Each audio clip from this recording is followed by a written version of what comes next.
Hiya, I'm Jasper, and welcome to your video review for Shadow in the Clouds.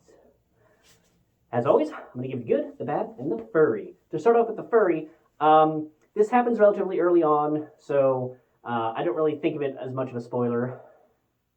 I will say that there is a creature that gets quite a bit of screen time, and the creature is, if you've seen The Suicide Squad and the Harry Potter movies. So the kind of the werewolf from Harry Potter mixed with the weasel from the Suicide Squad, you kind of get a little bit of that going. So if you like that kind of creature, well, stay tuned. But yeah, moving on to the good and the bad. So this is a movie starring Chloe Grace Moretz, aka Hit Girl from Kick-Ass, and it's set in World War II. It's got a bit of a mystery going on, and she hops aboard this B-17, and she's like, I got these orders to come along, and I got this mysterious package, and none of you can look inside, and we gotta protect that at all costs. And so, trying to figure out what, do we need to know what's in the package? What are her orders? What is she doing here? What's going on? And I gotta be honest with you, I was just scrolling through, and I was just like, oh, sure, I remember seeing a preview for this. I'll check this out. I was not expecting much from this movie. Gotta be honest with you. So if you go in there with the mindset of like, sure, it's actually really good for that level of movie. Like it is much better than it has any right to be. I'm not saying it's the best movie ever made. It's not Matrix quality, no. But if you go into this movie, you're gonna have a good time. And even though it has a little bit of the she's set in the gunner position underneath the aircraft in the little bubble thing for a surprising amount of the movie.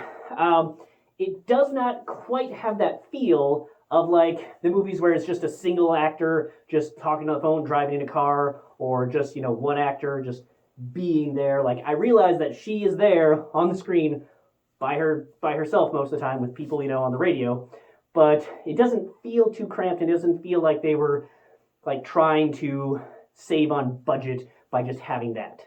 And along those lines of budget, like there were some sequences that were really, really good. Now, I don't know if they were like Marvel, like MCU quality of CGI. It's not the Eternals where it just looks like, yeah, that is precisely it. But it's not that super stylized of Sky Captain in the World of Tomorrow. It's realistic and it's entertaining, and they did some really interesting like camera work and how they shot things.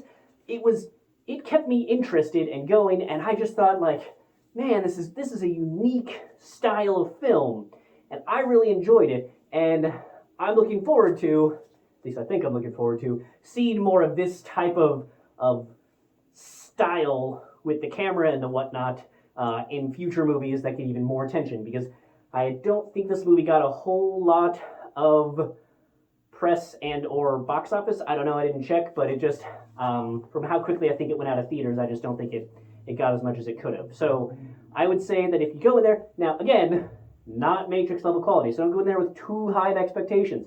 But if you go in there with the like, yeah, I'll check this out, it's actually really good. I would say that if you go in there, you watch the movie, you're gonna have a good time. It's entertaining, and I think one of my favorite things about this movie is the music.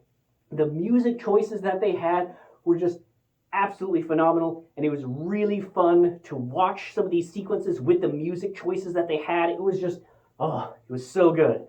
And I watched it with captions on, but I still feel like even if you don't watch it with captions on, you'll be able to tell each of the characters, because they had unique enough voices and accents and whatnot that you could tell the characters apart, so you could get a feel for their character, even just when they were just on the radio for those portions. So yeah, it's a really good movie, and just because they reveal the creature relatively early on, it's not necessarily a creature horror film. It's not the one where they gotta hide Godzilla for all but 2 minutes of the film. That's not necessarily the point of this movie, I don't think.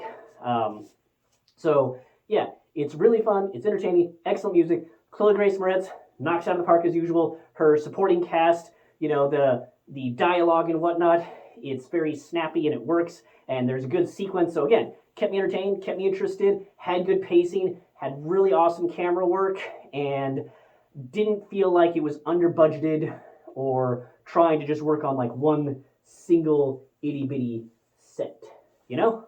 So I would say definitely check this movie out. But alrighty, that's all I have for this one. Thanks for coming. Thanks for watching. Hope to see you at the next one. Bye.